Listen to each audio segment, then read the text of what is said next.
Bismillahirrahmanirrahim. Alhamdulillah rabbil alamin wassalatu wassalamu ala asyrafil anbiya'i wal mursalin sayyidina Muhammadin wa ala alihi wa sahbihi ajma'in. Alhamdulillah, syukur pada Allah Subhanahu wa taala yang masih lagi memberi peluang kepada kita untuk hidup di atas muka bumi Allah Subhanahu wa taala. Kehidupan merupakan salah satu nikmat yang Allah Taala kurniakan kepada kita sebagai hamba Allah, agar kita menjadikan kehidupan ini sebagai peluang bagi mendekatkan diri kita kepada Allah Subhanahu wa taala.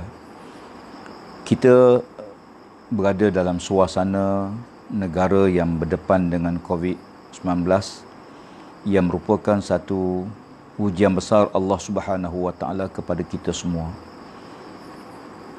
Siapa kita sekalipun dalam menghadapi cabaran ujian yang besar ini, perkara yang perlu kita sama-sama berusaha ialah pertama, supaya jangan kehilangan Allah dalam kehidupan seharian kita. Kita akui bahawa Allah Subhanahu wa taala pencipta yang menjadikan segala-galanya.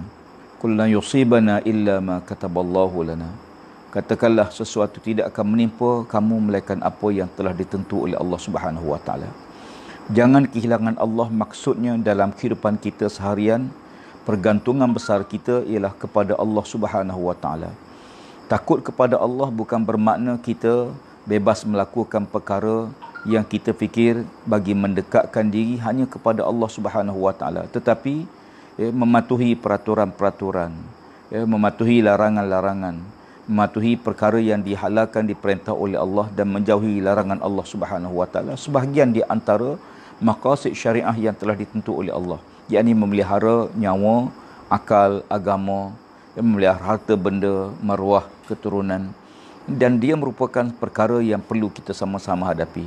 Dalam ruang ini, mendekatkan diri dengan Allah Subhanahu wa taala melalui amal-amal soleh yang saya fikir dalam ruang waktu 2 minggu ini, ruang waktu kita membanyakkan amal ibadah kita pada Allah Subhanahu wa taala, sama ada kita membaca Al-Quran, mengajar anak membaca Quran, berzikir, solat hajat.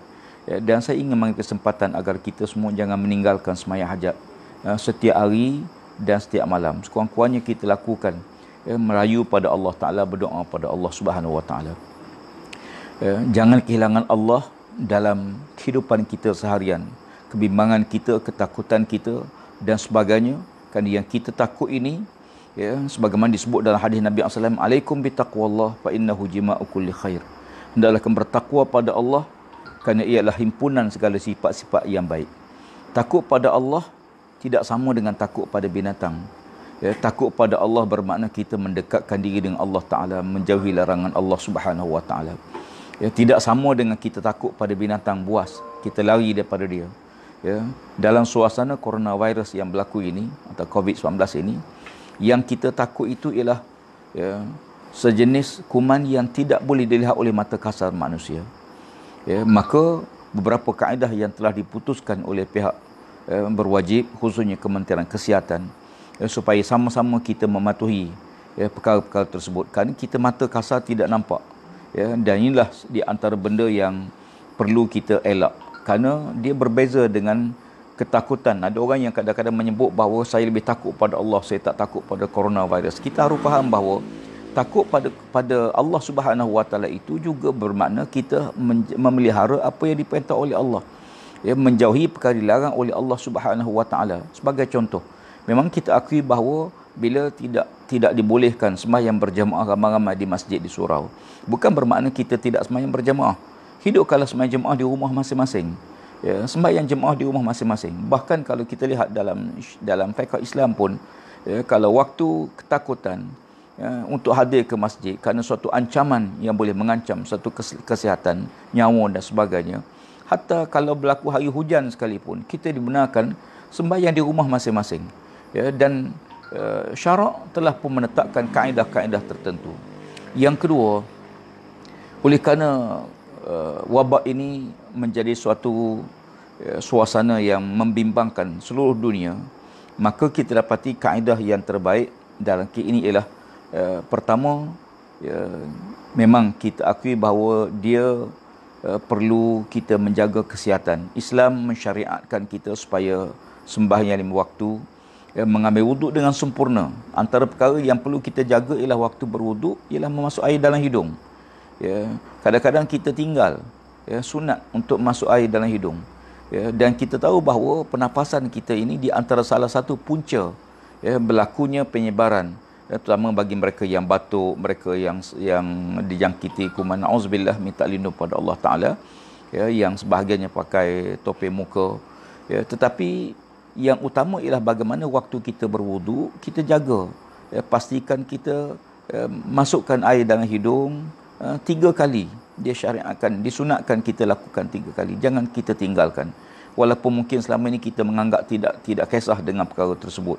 Bahkan kadang-kadang ada orang mengambil wuduk hanya jaga yang wajib saja, tidak melihara amalan-amalan sunatnya. Hatta kenapa dahulukan kanan daripada kiri sebagai contoh. Kenapa basuh mesti 3 kali. Dan ini merupakan perkara yang disyariatkan dengan kaedah-kaedah tertentu. Yang ketiga, saya ingin mengambil kesempatan, di sana ada beberapa amalan yang diminta oleh Nabi SAW. Saya pernah bertanya almarhum Tuanku Ni Aziz, apakah amalan yang paling baik yang kadang-kadang timbul kebimbangan pada kita soal keselamatan rumah tangga, isteri, anak-anak dan sebagainya. Memang kita akui banyak doa-doa yang maksur dan banyak ulama-ulama, para asatizah kita yang telah pun menjelaskan amal-amalan yang sangat baik. Cuma bagi saya, kalau boleh kita buat sesuatu amalan yang kita dah tahu dan kita boleh beramal dengannya. Dan saya ingin refer kepada apa yang pernah saya tanya pada almarhum Tuanku Ni Aziz. Dia kata, amalkan ayat kursi.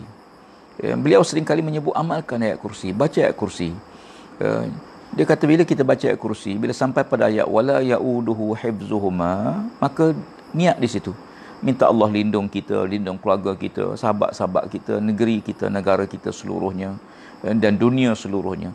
Wala yauduhu hifzuhuma wa huwal aliyyul azim. Kalau Allah Taala boleh jaga langit bumi dalam genggaman Allah, langit di bawah genggaman Allah, bumi dalam genggaman Allah, apa yang ada antara langit dan bumi dalam genggaman Allah Taala, maka semua sekali mesti bergantung kepada Allah Subhanahu Wa Taala. Maka kan itu kita merayu kepada Allah, kita mohon kepada Allah. Bukan bermakna tidak perlu menjaga perkara-perkara lain. Perkara lain kena jaga, sanitizer tangan, sentiasa kita kena basuh, cucikan, bersihkan tangan, pakai topi muka di tempat-tempat yang kita rasa ada suasana yang membimbangkan kita, dan menjarakkan kedudukan. Itu di antara kaedah-kaedah yang telah digariskan oleh pihak Kementerian Kesihatan. Maka kita akui.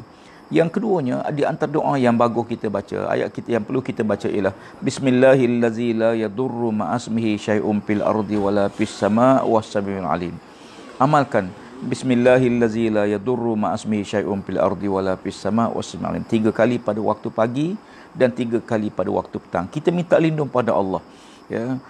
Kerana Allah Ta'ala menyebut tidak akan berlaku satu musibah sama ada di langit, di bumi, di kiri kanan kita, atas dan bawah kita, melainkan apa yang telah ditentu oleh Allah Subhanahu Wa Taala. Dan sesuatu tidak akan mudarat kepada Allah. Bahkan Nabi sebut kalau kita pergi satu tempat, dan siapa yang membaca 3 kali di tempat yang dia baru sampai, nasib Allah Taala mengelakkan daripada mudarat selagi mana dia berada di tempat tersebut. Ini ikhtiar. Di samping ubat kena makan, ikhtiar ubat kena usaha, perkara lain kena usaha. Tetapi bukan hanya soal amalan zahir, tapi juga amalan batin, amalan-amalan peribadi kita. Sebab semua sekali orang yang sakit ni sebut saja apa ubat dia akan usaha. Dan yang ikhtiar melalui cara perubatan kita ikhtiar, tetapi melalui doa, melalui zikir-zikir tertentu juga kita perlu amalkan, insya-Allah. Yang ketiga, perkara yang ketiga yang boleh kita baca doa, minta doa pada Allah Taala ialah merayu pada Allah Taala. Kerana Allah Taala sebaik-baik pemelihara. Fallahu khairun hafiza wa huwa arhamur rahimin. Fallahu khairun hafiza wa huwa arhamur rahimin. Allah lah sebaik-baik pemelihara, Allah lah sebaik-baik penjaga. Maka kita minta lindung, minta penjagaan Allah. Manusia tak mampu, kita nak kawal setiap saat, setiap minit, kita akui kita tidak mampu. Maka kita mohon kepada Allah Taala, kerana Allah lah sebaik-baik pemelihara, Allah lah sebaik-baik penjaga. Dan yang terakhir yang saya ingin sebut ialah supaya kita mengamalkan satu zikir yang Nabi SAW pesan banyak kali dalam banyak hadis Nabi SAW. La haula wala quwwata illa billahil aliyil azim. La haula wala quwwata illa billahil aliyil azim. La haula wala quwwata illa billahil aliyil azim. Bahkan Nabi suruh supaya kita membanyakkan zikir tersebut. Ya. Jadi zikir ni amalan yang boleh kita buat pada bila masa, sebab saya yakin semua kita ya setelah pun tahu zikir ini dan tinggal kita yang beramal dengan zikir tersebut. Dan minta maaf, ada satu perkara lagi yang saya tertinggal, ialah 3 ayat terakhir daripada surah Baqarah. Ya, 3 ayat terakhir daripada surah Baqarah ialah sebahagian di antara amal-amal yang baik. Lillahi ma fis ayat sebut ialah lillahi ma fis samawati wa fil ard wa in tubdu ma fi anfusikum aw tukhfuhu yuhasibkum bihillah fayaghfiru liman yasha wa yu'azzibu man yasha wallahu ala kulli syai'in qadir. Amana ar-rasulu bima unzila ilaihi min rabbih wal mu'minun kullun amana billahi wa malaikatihi wa kutubihi wa rusulihi la nufarriqu baina ahadin min rusulihi wa qalu sami'na wa ata'na ghufranaka rabbana wa ilaikal masir la yukallifullahu nafsan illa wus'aha laha ma kasabat wa 'alaiha maktasabat rabbana la tu'akhizna in nasina aw akhtana ربنا ولا تحمل علينا إصرا كما حملته على الذين من قبلنا ربنا ولا تحملنا ما لا طاقة لنا به واعف عنا واغفر لنا وارحمنا أنت مولانا فانصرنا على القوم الكافرين. Mudah-mudahan kita dapat beramal dengan surah-surah yang biasa kita tahu dan biasa kita amal, dan juga ambillah nasihat-nasihat daripada para alim ulama yang lain yang mengajar kita pelbagai doa yang saya fikir sangat baik untuk amal kita baca bersama. Ya, para penonton dirahmati Allah sekalian, doakan sama. Jangan tinggal dalam setiap kali kita doa, doakan untuk anak-anak kita, bukan doa untuk anak kita saja, bahkan sahabat-sahabat kita, jiran tetangga kita, seluruh umat Islam, seluruh masyarakat, seluruh warga negara kita, dan bahkan doa supaya Allah Ta'ala mengangkat semula wabak ini, supaya dunia hidup kita kembali kepada keadaan yang asal. Dan ini akhirnya saya mengharapkan kesabaran di atas apa yang berlaku ni dalam tempoh 2 minggu ini, masing-masing mematuhi arahan pihak pemerintah, pihak kerajaan, supaya kita semua dapat mengelak tersebarnya ataupun meningkatnya wabak yang semua kita bimbangi ini.